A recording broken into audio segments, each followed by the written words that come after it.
Immigration আৰু বিদেশী ৰেহাই আদেশ অধিসূচনাৰ জৰিয়তে কা আইনৰ অধীনত 2024 চনৰ 31 ডিচেম্বৰ পৰ্যন্ত যি বিদেশীক নাগৰিকত্ব প্ৰদানৰ যি সিদ্ধান্ত গ্ৰহণ কৰিছে ইয়াৰ বিৰুদ্ধে আজি আমি কৃষক মুক্তি সংগ্ৰাম সমিতি আৰু ছাত্ৰ মুক্তি সংগ্ৰাম সমিতিয়ে প্ৰতিবাদ সাব্যস্ত কৰিছোঁ।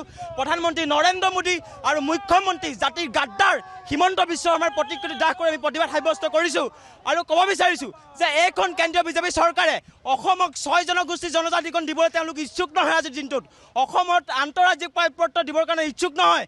অসমক তেওঁলোকে সম্পদ আৰু ভূমি অধিকাৰ দিবৰ কাৰণে ইচ্ছুক নহয়। কিন্তু তেওঁলোকে আজি অসমক চিৰদিনৰ কাৰণে বিদেশীৰ চৰণীয়া পথাৰ কৰিবৰ কাৰণে তেওঁলোকে উঠিবই লাগিছে। অসমক তেওঁলোকে চিৰদিনৰ কাৰণে বিদেশীৰ ডাষ্টবিন কৰিবৰ কাৰণে উঠিবই লাগিছে। গতিকে এই সিদ্ধান্ত কোনো কাৰণত মানি লোৱা নহ'ব। আজি আমি প্ৰতিবাদ সাব্যস্ত কৰিছোঁ আৰু দিল্লীক কেন্দ্ৰীয় চৰকাৰক ক'ব বিচাৰিছোঁ আপোনালোকে অসমক এইদৰে বিদেশীৰ চৰণীয়া পথাৰ কৰিবলৈ লোৱা সিদ্ধান্ত কোনো কাৰণত মানি লোৱা নহ'ব। আপোনালোকে যদি আমাক দিব বিচাৰিছে অসমৰ মানুহক 6 জনগোষ্ঠী জনজাতিকৰণ দিয়ক। আমাৰ অসমৰ মৰাণ আজি কাকপথাৰত হাজাৰ হাজাৰ মৰাণ মানুহে প্ৰতিবাদ সাব্যস্ত কৰিবলগীয়া হৈছে। 6 জনগোষ্ঠীয়ে প্ৰতিবাদ কৰি আছে। কিন্তু আমাৰ যিবিলাক ৰাজনৈতিক অধিকাৰ আমাৰ যিবিলাক অৰ্থনৈতিক অধিকাৰ এইবিলাক কেন্দ্ৰীয় চৰকাৰে নিদিয়ে।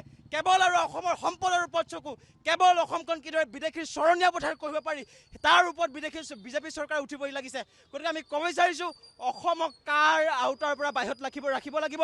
যিদৰে ষষ্ঠ অনুসূচী আৰু উত্তৰ পূৰ্বাঞ্চলৰ প্ৰায় সংখ্যক ৰাজ্যতে কাৰ অধীনৰ পৰা তেওঁলোকৰ আওতাৰ পৰা বাহিৰত ৰাখিছে সেইদৰে অসমকো কাৰ আওতাৰ পৰা বাহিৰত ৰাখিবৰ কাৰণে আমি দাবী উত্থাপন কৰিছোঁ।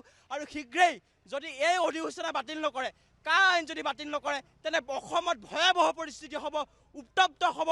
আৰু কেন্দ্ৰীয় চৰকাৰক আমি প্ৰত্যাহ্বান জনাই ক'ব বিচাৰিছোঁ আপোনালোকে যদি অসমক ভাৰতৰ অংশ বুলি নাভাবে নেকি?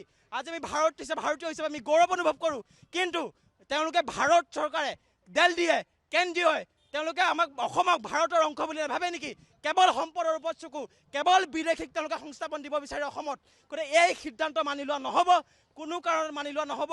গতিকে কা আইন বাতিল কৰিব লাগিব। এইটো অতি স্পষ্টভাৱে আজি কৃষক মুক্তি সংগ্ৰাম সমিতি আৰু ছাত্ৰ মুক্তি সংগ্ৰাম সমিতিয়ে দাবী উত্থাপন কৰিছোঁ। যিকোনো খবৰৰ বাবে যোগাযোগ কৰক 7099017330 লগতে 7099017110 নম্বৰত।